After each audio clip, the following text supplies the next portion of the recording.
O fenômeno El Niño, oscilação sul, ele retrata alterações na temperatura da água do Oceano Pacífico na região equatorial central. Esse fenômeno ele apresenta duas fases. A fase chamada fase quente, que é a fase chamada de fato El Niño, que é caracterizada quando, durante pelo menos 3 meses, a temperatura da superfície do Pacífico na região equatorial central, ela fica no mínimo meio grau acima da média.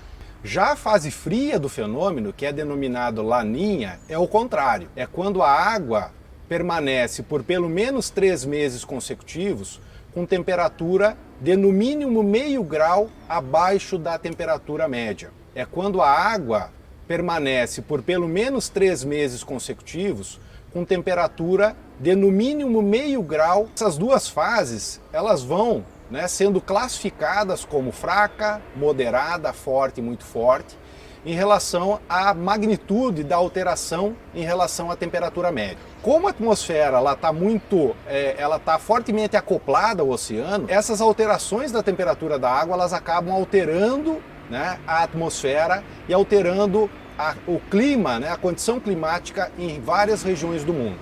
Durante os 2 últimos anos, a fase fria do fenômeno El Niño é que predominou.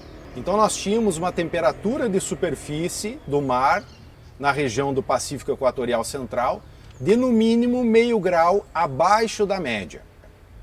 Essa condição acabou gerando estiagem agrícola, especialmente nos estados da região sul, e chuvas acima da média em várias regiões da área central da região norte.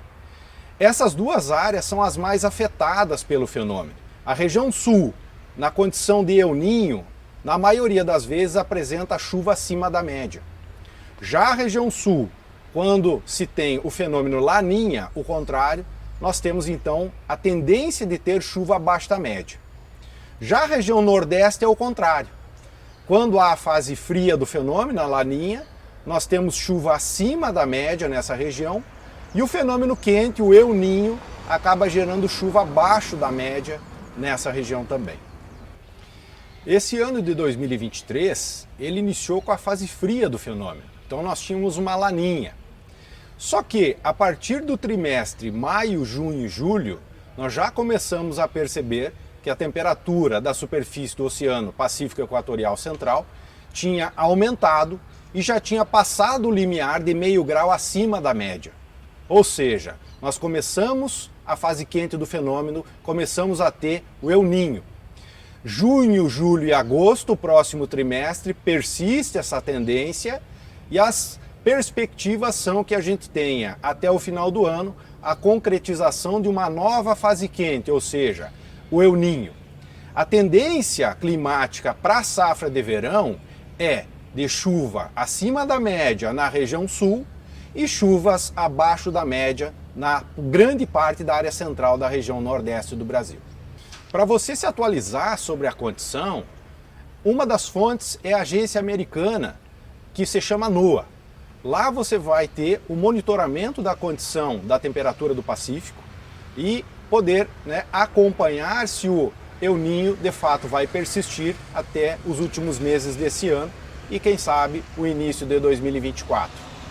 Para se ter uma ideia da previsão climática, das tendências climáticas, recomenda-se acessar o site do CPTEC-INPE, onde você vai ter as tendências climáticas para os próximos 3 meses.